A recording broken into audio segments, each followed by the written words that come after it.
Ұшақта, кемеде, пойыз жолымен тіпті түйе үстінде, еліміздегі ең қызықты тойларды іздеуде 34 мың шақырымды келіндер бәйгесі артта қалдырды. 50 мың күтілген қонақ, 400 миллион теңге. 7 маусым ішінде 224 тағдырды тоғыстырған жоба.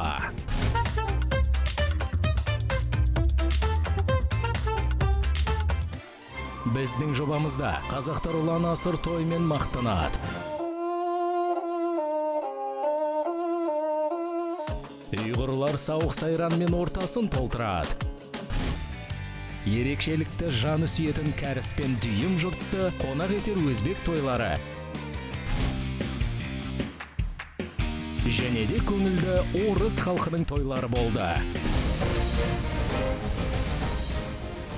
Біз әр түрліміз, бірақ той десе қубаз домалаған ортақ елміз.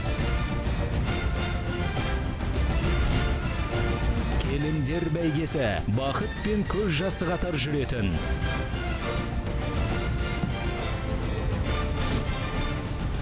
Армандаған жеңісті бір көз қараспен бір ұпай шешетін реалити шоу. Ережелер қарапайым, 4 қалыңдық бір-бірінің тойына барып, келесі көрсеткіштер бойынша баға береді. Қалыңдықтың бейнесі. Кеудесі үлкен екен, салып-салып етіп, санына шейін ашылып қалған кездері болды. Жай обычный сетка. Мейрамхана безендірілуі. Свет сөндіріп керек деп ойлағанмын. Ас мәзірі. Қамыры сағыз сияқты болды. Әйтеуір нан мен суға тойып қайттық. Ойын сауық бағдарламасы. Өз бетімен, былай да былай, сағызын шайнап. Өте грубый қателік деп есептеймін. Ең жоғары ұпай жинаған жеңімпаз өз жұбымен бірге романтикалық саяхатқа жолдама алады.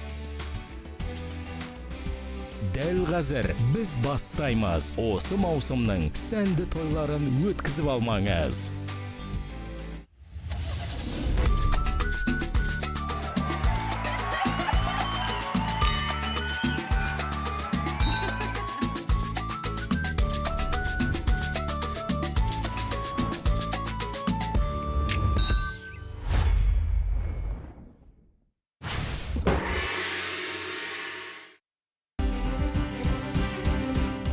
Бұл аптада келіндер бәйгесі кең даланың жүрегі. Қарағанды облысындағы Жезқазған атты шағын қалада өтетін үйлену тойларына шақыру алды. Ол күллі Қазақстанға арнап, жез өндіретін жер. Осы бір шап-шағын жанға жайлы шаһарда 4 сұлуды құтты орнына қондырамыз. Олар қазақ тілі мен әдебиетінің болашақ ұстазы 18 жастағы Мереке. Бұл бойжеткен өз тойына 250 адамды қонаққа шақырып, 2 миллион 500 мың теңге ақша жұмсапты.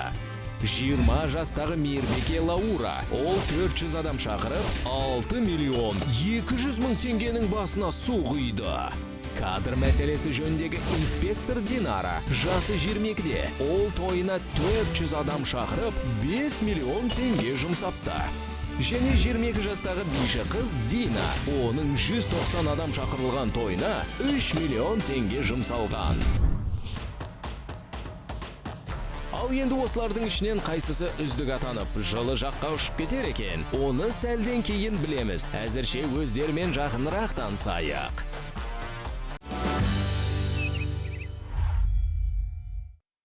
Сәлем қыздар, менің есімім Мереке, күйеуімнің есімі Нұрперзент. Біз Инстаграм желісі арқылы танысқан болатынбыз. Менің есімім Динара, жасым 22-де, жолдасым есімі Нұралды. Біз ВКонтакте желісі арқылы танысқан болатынбыз. Менің есімім Дина болады. Болашақ күйеуімнің есімі Дулат. Таныстығымызға 5 ай болды. Менің есімім Лаура, жасым 20-да, күйеуімнің аты Азамат. Мен тойда билеген болатынмын. Сол кезде ол кісі қонақ болып келіп маған, сосын номерімді алып, таныстық ары қарай жалғасты. Ал қыздар, тойларыңда қандай қызық болады, сырларыңды ортаға салыңдар. Көйлегімді салонға барып көрмедім. Инстаграм желісінен көрген болатынмын. Сразу сол кезде ұнады.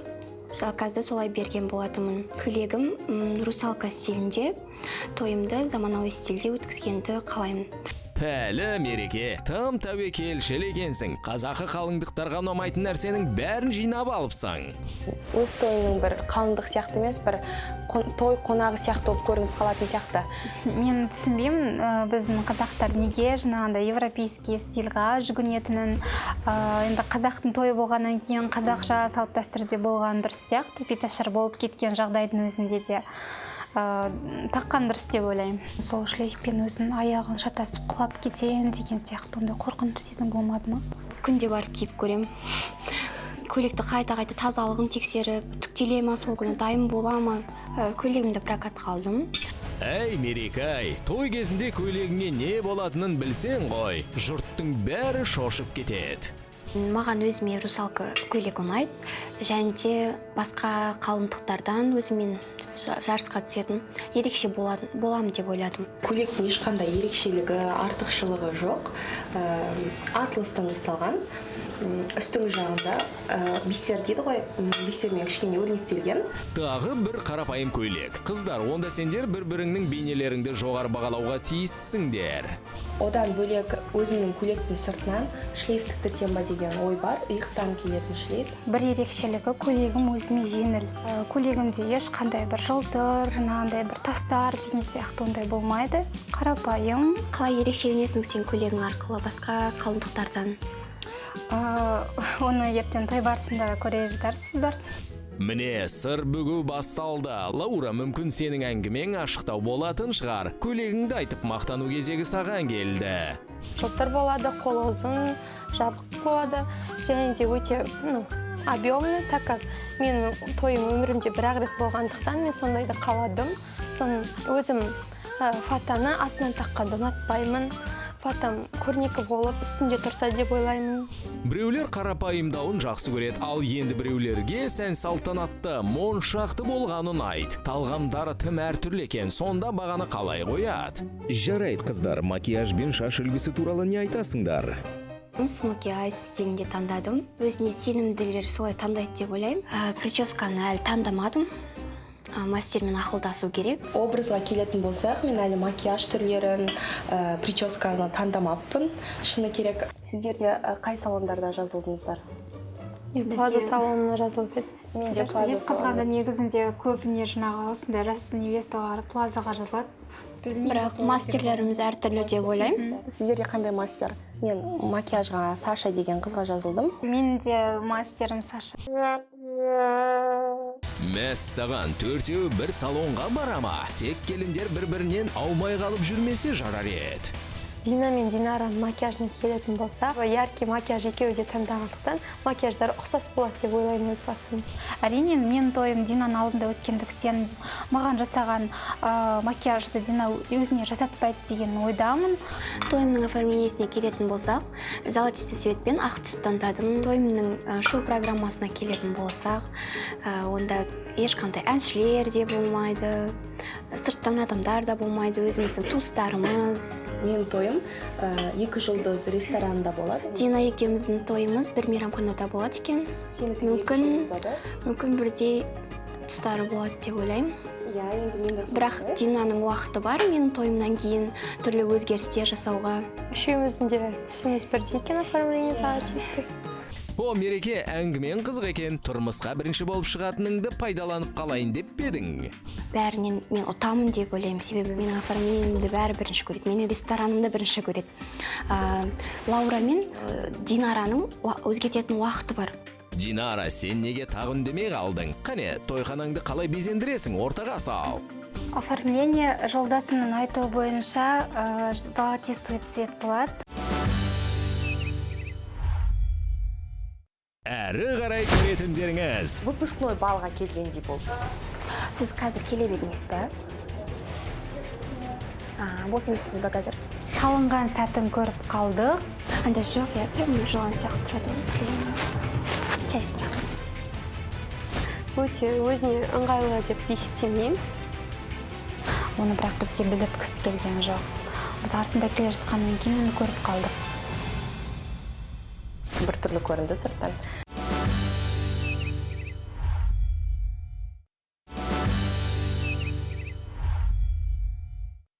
Тойында ойлаймын ешқандай ерекшелік болмайтын секілді, заманауи түргіде емес, бұрынғыша өтеді деп ойлаймын оның тойы. Мен негізі өзім бимен айналысқан болатынмын Астана қаласында студенттік уақытымда. Өзім билегендіктен өзімнің қыздарымен билеймін ба деген планда бар негізі. Сендер тойға дайындалып билеп үлгересіңдер ме? Бізде бір-ақ күн болып тұр тойға дайындық. Өзім тойымды мен енді ерекше өтеді деп ойлаймын, себебі мен көп нәрсені айтқан жоқпын негізі. Сен де солай дедің бе? Иә, мына бәйге қызық болғалы тұр. Мен осы сайыстағы қарсыласым сол Дина деп ойлаймын. Өйткені ешқандай бүйтіп солып, бәрі екеуі де сөйтіп отыр да. Сайысқа деген андай ештеңесі жоқ. Алға дейін ұмтылу, мен жеңем-ау деген сияқты құлшыныс көріп тұрған жоқпын ешкімнен Динадан басқадан.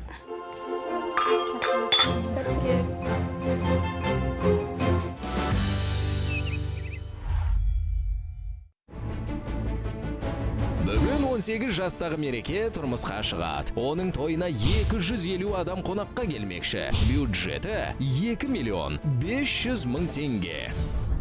Сәлем достар, есімім Мереке, жасым 18-де.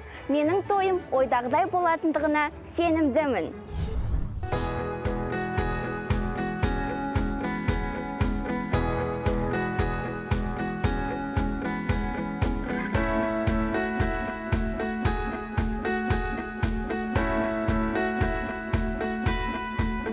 Сұлу, табысты және сұранысқа ие модель. Оның жолында құрбан болуға дайын жігіт көп. Кез келгенін таңдай бер. Бірақ Мереке өз махаббатын ауылдан тапты.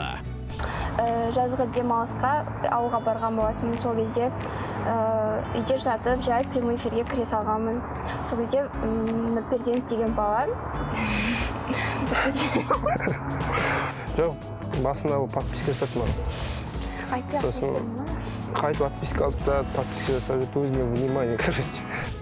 Нұрперзент қыздың өзіне көңіл аударғанын бірден түсінді. Сол себепті ол да қарап қалмай дереу іске кірісті. Кірдім прямойына. Сосын прямойында отыр екен, сосын бөлсе сағам. Жезғандікі деп ойладым да. Сен бір жерде көрген сияқты. Менде қызық болсын деп әрі қарай әңгіме жалғастыра беремін. Қай жерден көрдің? Мен сені осындай жерден көрдім деген сонда өтірік ашылып қалады.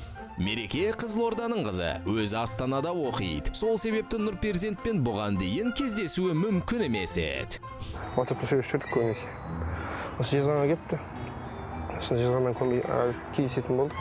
Кешкі уақытта ол дос баласының қызымен годовщинасы болып жатыр екен. Мені сонда шақырады. Сөйтіп бір көргеннен ғашық болған екі жастың арасында Голливуд фильмдеріне бергісіз love story басталып кетті. Бір кездескеннен кейін уже не болды бізден, уже серьезный отношения сияқты болып кетті кәдімгідей. Оны айтқаны кәдімгідей маған приятно естіліп ше, оны айтқандарын істегім келіп сондай болып басында. Ал Нұрперзенттің айтатыны тіпті көп. Себебі ол өктем мінезді болып шықты. Олай істеме, мынаны кірмей-ақ қойш, мына суретіңді өшіре салшы, маған ұнамайды, мына киімді кимей-ақ қойш деген сияқты әңгімелер айтады.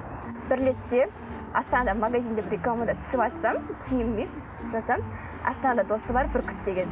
Соны жіберіпті. Сол жерде ана киімді шешкізіп, мен алып кетеді сол жерде. Бұрын модель болды, бірақ қазір көз қарасымен оған не? Енді тиым салам оған, ондай болған қаламайм. Бітті. Бұл тиымдар Мерекені шошта қоймады. Ол бағынуға дайын еді. Жастарға бәрінен бұрын екеуінің екі жақта жүргені батты. Сосын ол маған келуі жиелеп кет. Бұл үйіндегілерге басқаша айтып кететін болған, мен балаларыма қыдырып бара жатырмын. Мен үйімнен кешке сұраным жиелеп кетті. Сабағым түстен кейін шыққаннан кейін 2-3 сағат қана кездесеміз. Солай үлгеріп, кездесіп жүрдік. Бірақ 17 жастағы бозбала мен балауса қыздың ата-аналары ештеңе түсінгілері келмеді. Негізі маған сестрам Нұрперзентпен сөйлеспеуімді қалайтын негізі. Басынан бастап. Керек емес әлі ол. Басқа жақта сен қиналып қаласың. Одан да жақындағы балалармен аралас, басқа жақыннан аралас дейді. Кетіп қалған подругамның үйіне барамын деп, ауылына барамын деп. Бардым, сезілсін ғой. Таңертең түскеннен кейін уже біліп қойды. Ойбай деп бәрін шулап жүрді сестрам, милицияларға звондап.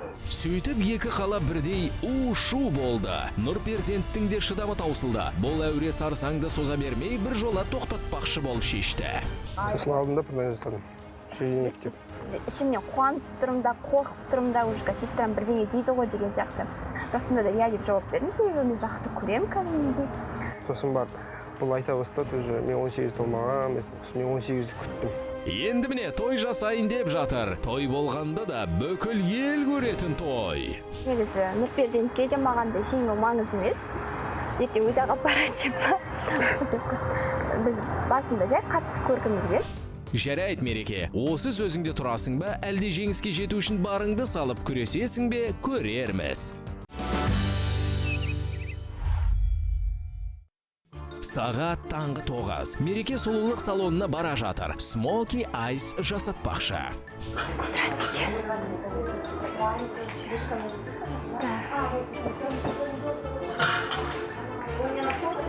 На 9 утра. Дружка. Давайте. А мен 11-де ғой, е?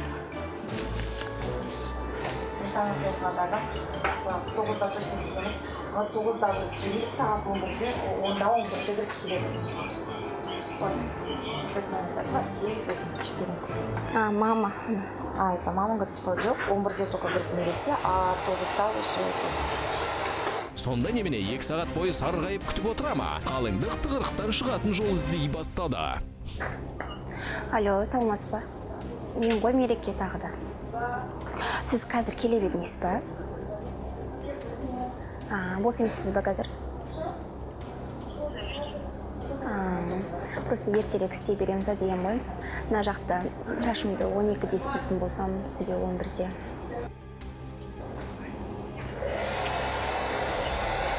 Хорошо.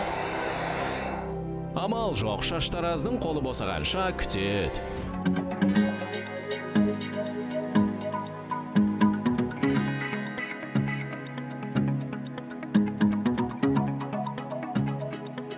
Ақыры Мерекенің де кезегі келді ау. Будем делать прическу легкую, нежную, гладкую, это бабетту. Сейчас многие невесты это просят, это актуально. Мереке, мұңайып қалдың ғой, уайымдап отырсың ба? Күшті бар. Өзім жеңетін сияқтымын әйтеуір деп. Өйткені мен тойымда вообще ешкімнің тойында болмаған нәрселер болады. Басқа невесталар секілді фата тақпаймын. Ал көйлегім русалка болады. Русалка көйлекті өзіне сенімді қыздар киеді деп ойлаймын. Өзінің дене пішіміне сенетін қыздар киеді. Мен кездескен кезде басқа невесталармен, олар менен дене пішімдері басқаша, ірірек, толығырақ кішкене. Пәлі, айтқан сөзін қара. Әйтеуір өздерін толық дегеніңді бәсекелестерің естіген жоқ. Оған да шүкір. Саған баға қоятын солар ғой. Ал оларға сенің өзгеше көйлегің ұнар ма екен?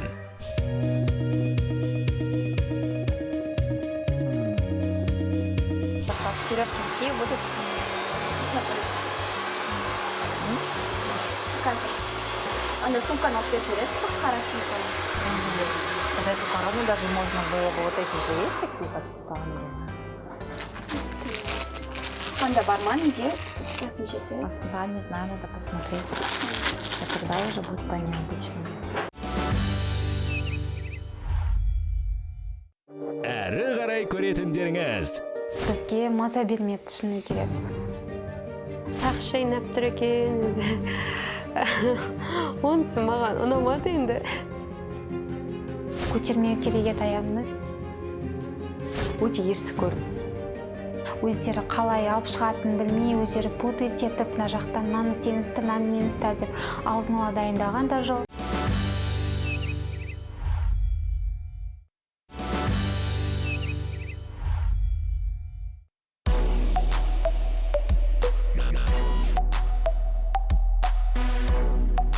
Мереке, шашын қалай болып шықты?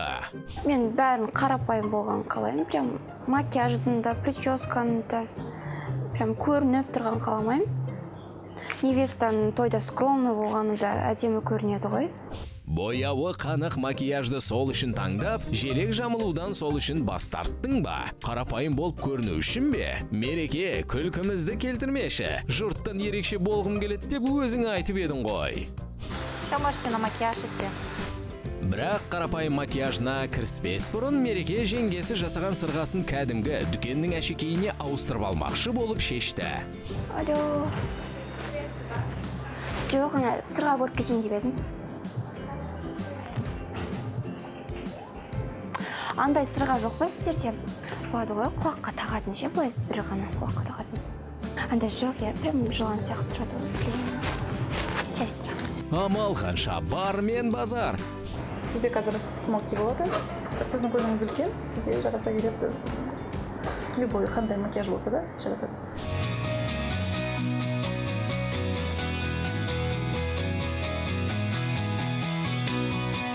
Поярче болады, өйткені камераға түскенде алыстан да анық көріну үшін.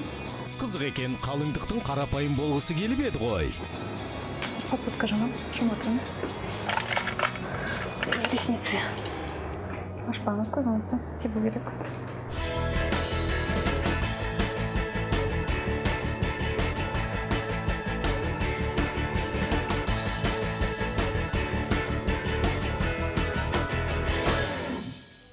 Неткен сұлу қыз, міне дәл қазір бәсекелестеріңнің біреуі саған өз бағасын береді.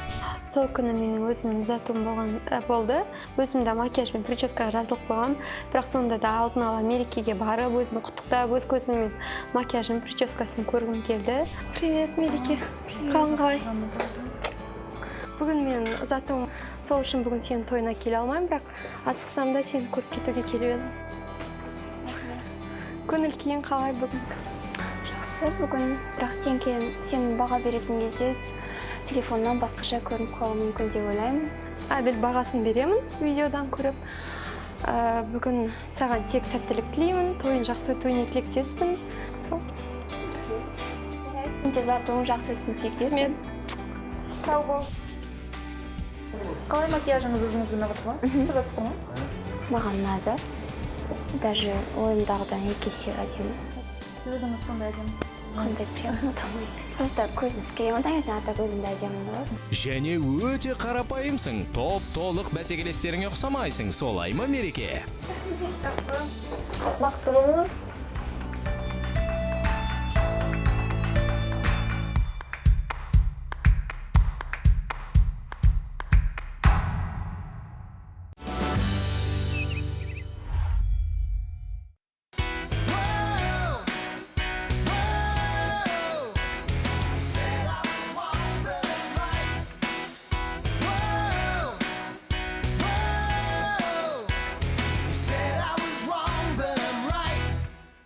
Дина, тезірек неке қию рәсіміне кешігетін болдың.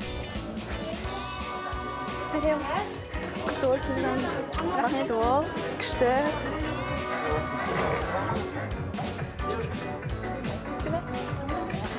Рахмет.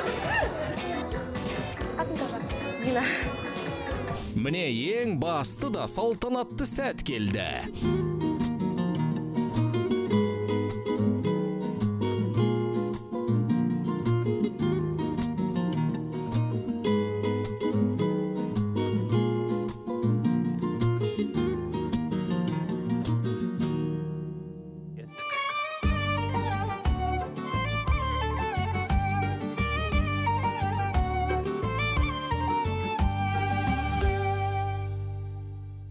Менің ойымша тағы да басқаша бір ерекшеліктер болғанда жақсы болар еді.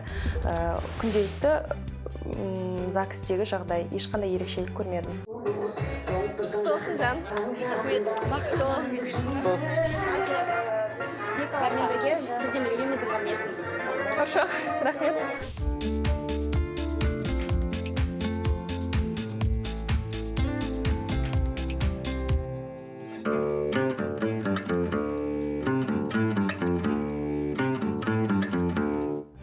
Болды, енді ерлі зайыптысыңдар, серуенге аттана берулеріңе болады. Дина, не жаққа келесің ба кел? Мерекенің маған деген көңіл бөлгені өте ұнады. Достардың арасында болсын, мені шақырып, суретке түсуге шақырып, амандасып, жылы жүз танытқаны маған ұнады.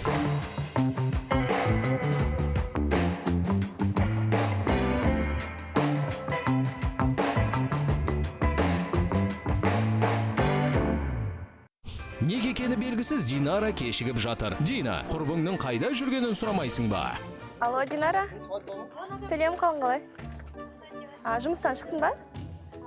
Аха, сені күтеміз онда. ЗАГСке уақытылы келе алмаған себебін жұмыстан мені жібермеді уақытында. Ал Динаның жалғыздықтан әбден іші пысты. Бірақ міне, ақыры серігі де келіп жетті. Жұмыстан шықтың қалмадың ба?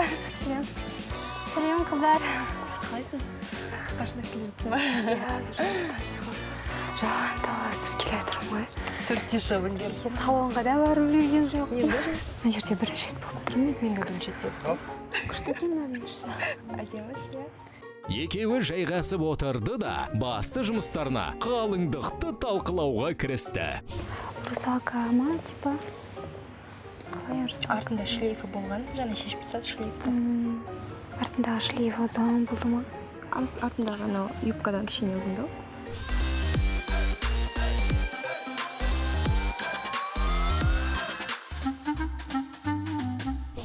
Мереке құтты болсын. Шлейфпен алған дұрыс, суретке түскенде әдемі көрінеді. Жүргенде Тек сол бір сән үшін болмаса, суретке түсу үшін.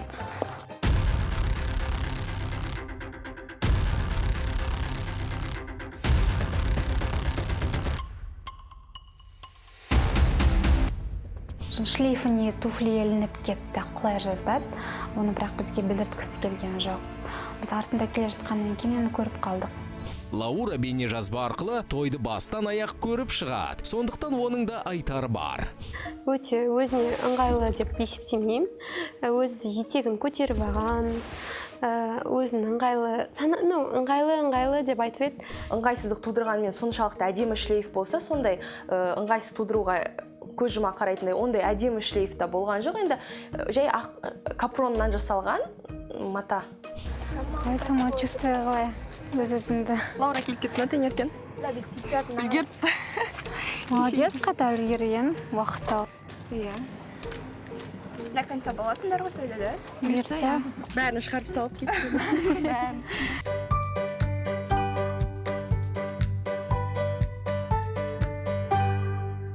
Фото тақпағаны қызық екен. Ұзату выпускнойдағы көйлек сияқты біртүрлі көрінді сырттан. Енді былай қарағанда қазақтың тойы болғаннан кейін, қазақ қызы болғаннан кейін орамал ақ жаулық тағамыз ғой. Мысалы үйде келін болып түскеннен кейін көйлегінен бір ерекше андай бір нәрселерді байқап қалдым. Қандай ерекшелік? Жіптері шығып кеткен.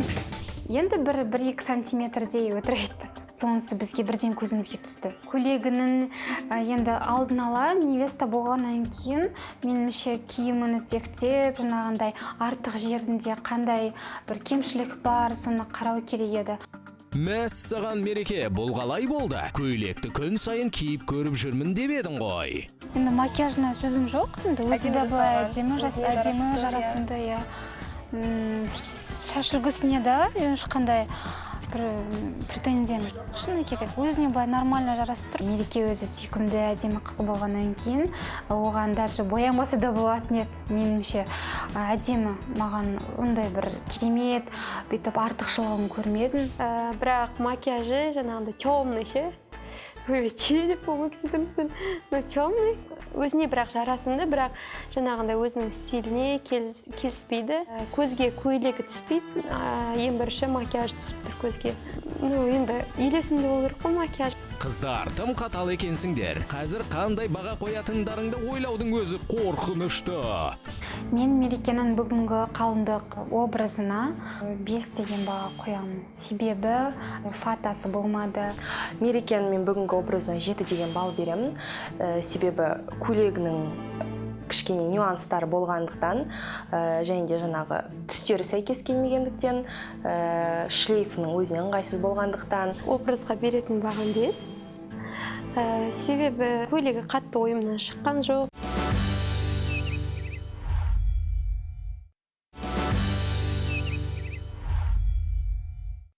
Қалыңдықты бастан аяқ талқылаймыз деп, іштері пысып кетті. өз міндеттерін атқарып болғандықтан аш құрсақ қыздар қарын тойдыратын жерге бара бермекші болып шешті. Мереке, жақсы тойлатыңдар енді біз ресторанға күтеміз сендерді, жақсы?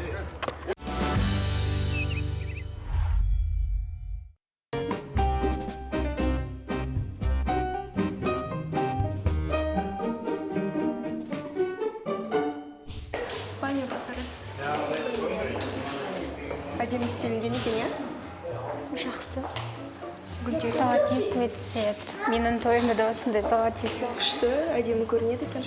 Бірақ мына жерде фотолар жоқ екен, иә? Ешқандай жерде фото ілінбеген ба? Мына жерде сосын кішкене гүлдер жетіспеді, шамалы минустары көрініп тұр. Ешқандай жерде фотолар жоқ. Тойдың оформлениясында кішкене бірдеңе жетісіңкіремеді. Фото болу керек пе еді, әлде басқа да бір ерекшелік болу керек пе еді. Мерекенің оформлениясына кіргенде көзге түскені өте әдемі, өзі айтқандағыдай алтын және ақ түсті болды. Бірақ бір үлкен но, ол екеуінің суреттері жоқтығы.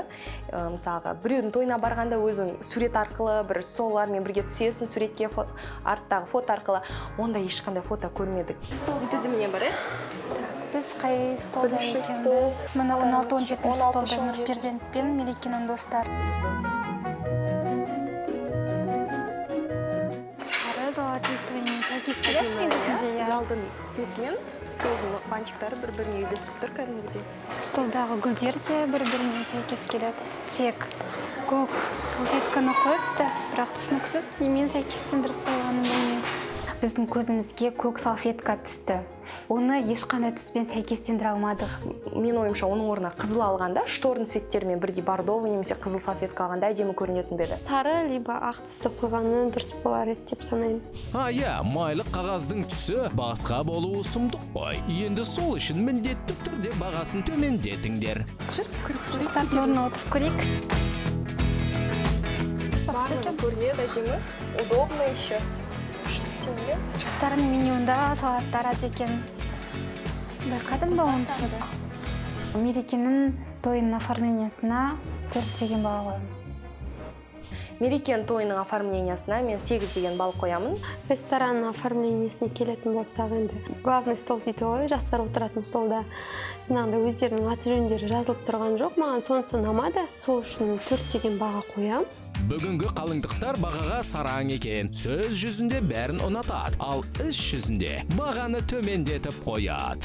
Асатасы нан дейді ғой, наннан бастайық. Мына жерде бауырсақ жақсы салынғанда тек қара нан мен жаңағыдай булочки деген ба, тек бауырсақ жақсы мол нан қойылғанда қара нан мен жаңағы ақ нанды екеуін бір санап салғандай болды.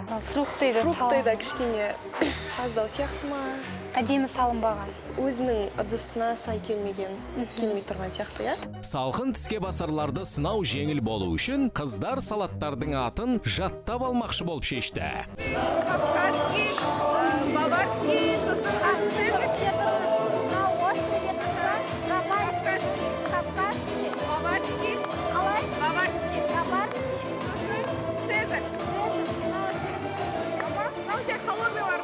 Аттар кішкене қиындау екен. Қане қыздар, не үйрендіңдер? Қайталаңдаршы.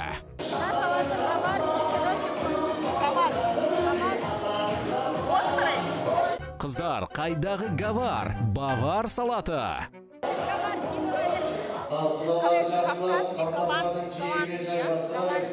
Гаварский дед.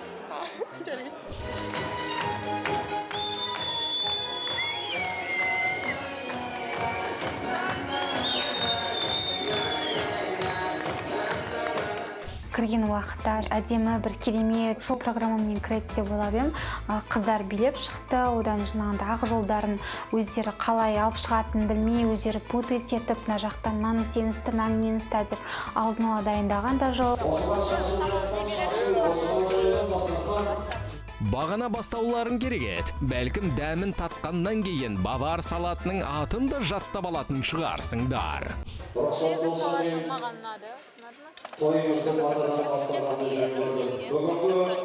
Цезарь салаты бізге ұнады. Тек ішіндегі сухари кішкене готовый сухари болғаннан кейін, дүкеннен әкелгеннен кейін кішкене жирновато болды.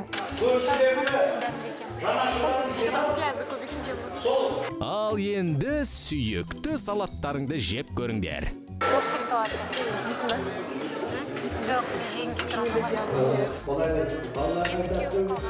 бұның ішіне керек ешкім жеген жоқ, жастар да жеген жоқ, біз де жеген жоқпыз. Ол жерде мен көрген салаттардың бәрі майонезсіз. Шамалы арасында майонезбен де салаттар болған дұрыс деп өзім есептеймін. Тағы бір күшті салат жеп деген. Бір қонды салат жоқ екен. Түрлі қарным ашып тұр.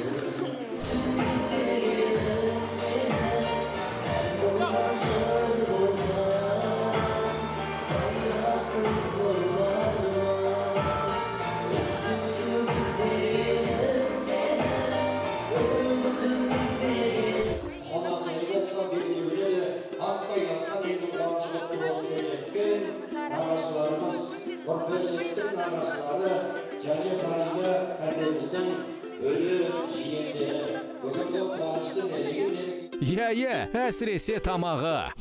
Шыны керек, бірінші столда мүлдем тойған жоқпыз.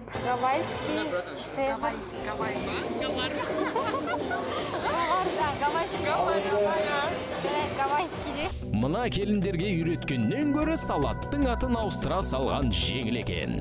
Фрукты жейтін сезон ғой.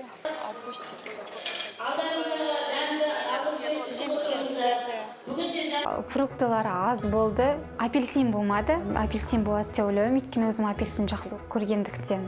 Динара, апельсин жейтін кезді тапқан екенсің. Әлде жоқ нәрсені әдейі сұрап отырсың ба? Міне, ыстық тамақта келіп жатыр, қазір тоясыңдар. Айтқандай, жезқазғанның өз дәстүрі бар. Олар ыстық тамаққа ет бермейді.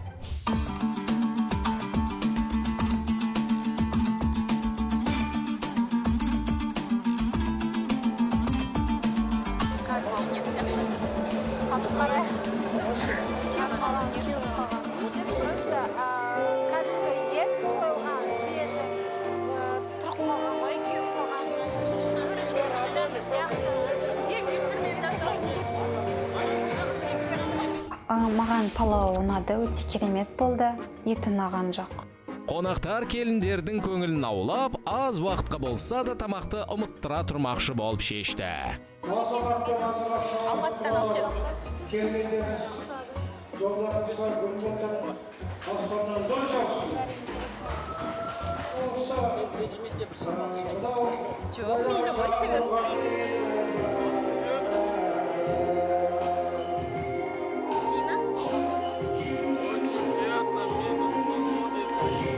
Достарының қасына отырғызып қойды. Енді жас болғаннан кейін, той болғаннан кейін әрине жастар ішеді, ұрттайды. Бірақ бізге маза бермеді, шыны керек. Мазамызды алды. Не істеуге кедергі болды? Сынауға ма? Қыздар, бұл той ғой. Жұртпен араласып ойнап күлу керек.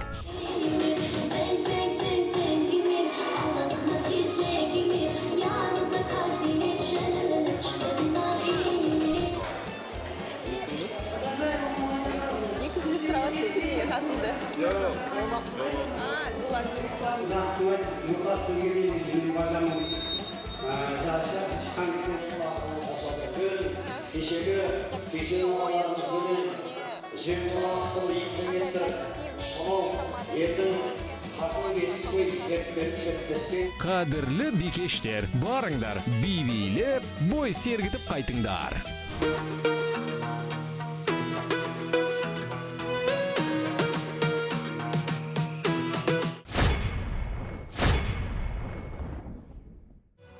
Қайда да теңің мен ғана, сүйен жарым сен ғана, сенен басқа ешкім жоқ, жүрегімен кел қара. Қайда да теңің мен ғана, сүйен жарым сен ғана, сенен басқа ешкім жоқ, жүрегімен кел. Әбден биледіңдер, енді тәттіден жеп көш жинауға да болады. Жақсы, легкий пирог майыға көп Екінші столда тәттілері, енді жаңа шоколадтары жақсы болды, пирожнылары жақсы екен, бірақ түстері ұнамады. Түсі бір адамның аппетитін тартарлықтай болған жоқ, пирогтың түсі. Пирожный маған ұнады, легкий, майлы емес, жүрекке тимейтін, әртүрлі түстерден істепті. Я талғамға талаш жоқ. Ал біздің эстеттер гавар салатымен түсі келіспеген тәтті тоқаштарға қанша ұпай бересіңдер? Мен мерекен тойындағы стол мәзіріне менюны 6 деген балл беретін. Себебі өте көп минустар болды. Мен мерекенің ас мәзіріне 8 деген ұпай қоямын. Себебі ол жерде салаттары барлығы майонезсіз жасалыпты. Бүгін мерекенің тойының менюна 2 деген балл қоямын. Себебі маған өте ұнаған жоқ, тойған жоқ біз қатты. Динара, сен қазақтың ең қадірлісі дастарханға екілік қойып жібердің. Онда бәлкім ойын сауық бағдарламасы ұнайтын шығар.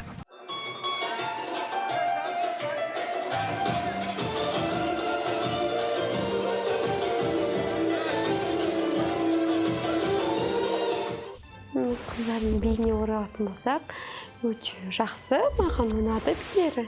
Жоқ, ол өзім сол топта билегендіктен емес.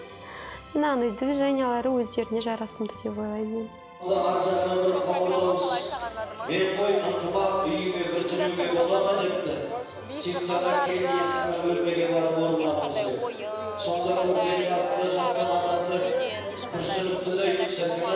Қыздар, бәлкім мынадан кейін көңілдерің сергейтін шығар.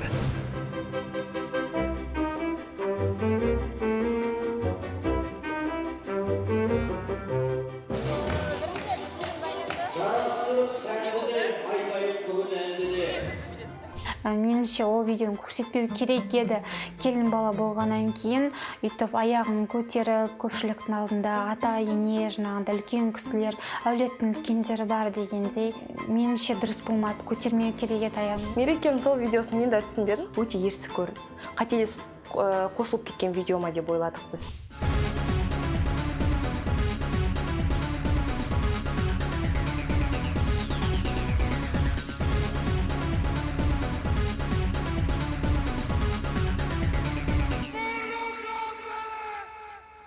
Бәсекелес бикештер алған әсерлерін дәл осы бойда Лаурамен бөліспекші болып шешті. Лаура! Қалайсың? Привет! Қалайсың? Жақсы, той қалай болып жатыр? Шаршаған жоқсыңдар ма? Жақсы. Қасымызда енді сен жетіспейсің? Я, той жақсы өтуде. Лаура, онда сенің тойында кездескенше. Бақытты болыңдар, аман есен, дайындалыңдар тойлар. Аха, Лаура, той құтты болсын. Келесі той сенікі, кездескенше. Лаура өзінің ұзату тойын тойлай берсін. Сендер де алаңдамаңдар. Әлі жас жұбайлардың биіне баға берулерің керек.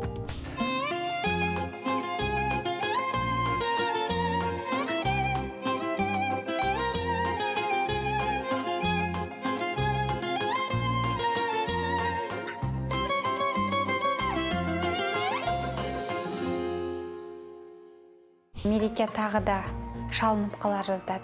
Ыңғайсыз болды оған. Егер ол шлейфпен билейтін болса, тым құрығанда шлейфпен қолына жинап алу керек еді. Ол не былай дұрыс билей алмады. Бірақ мереке мен Нұрперзенттің билегендер өздеріне жарасымды болды. Жас жұбайлардың биіндегі кемшіліктерді елемесеңдер де болар еді-ау. Ал енді соңғы бағаны қойыңдар. Бүгінгі мерекенің шоу программасына беретін балым 1. Себебі маған мүлдем ұнаған жоқ. Менің настроением түсіп отырды, көңіл күйім көтерілмеді. Охо, Динара, тым шектен шығып кеттің. Байқа, өз басыңа келіп жүрмесін. Мерекен шоу программасына мен 6 деген балл беретін едім. Бірінші очередь тамада қатты көңілімізден шыққан жоқ, шыны керек. Тойдың барлық сәнін құртты деп айтуға да болады. Мен мерекенің шоу программасына 9 деген ұпай қоямын. Неке қию рәсімінде жаңағы мен өз көзіммен көрдім. Сақшы ойнап тұр екен өзі. Онысы маған ұнамады енді. Ең жаста еркін қалыңдықтың тойы осымен аяқталды. Қорытындысын шығаратын кез келді. Жоба қатысушылары онша жомарттық танта қоймады. Сол себепті қалыңдықтың бейнесі небәрі 17 ұпай жинады. Залдың безендірілуі одан да аз, 16 ұпай. Дастархан мәзірде онша жоғары бағаланбады, 16 ұпай. Ойын сауық бағдарламасы да таңдандыра алмады, 16 ұпай. Сөйтіп мерекенің тойы бәрін қосқанда 65 ұпай жинады. Бұл көрсеткіш аз ба көп пе? Оны аптаның соңында білеміз. Алда әлі қызығы да, ерекшелігі де өздеріне жетерлік 3 той күтіп тұр. Мерекенің тойында көрген қателіктерді қайталамауға тырысам. Ал ертең мынаған куә боласыздар. Бүйтіп не надо бізге на ты деп. Сіздерді ешкім тұрғызбайды деді. Дина екеуміздің настроениемізді сол кісі құртып жіберген екен. Өсектеу үшін келген бұлар осы жерге. Мерекенің кендер бәйгесіне қатысып жатқан соперницасы болған. Ой, неизлечимая болезнь у него, короче.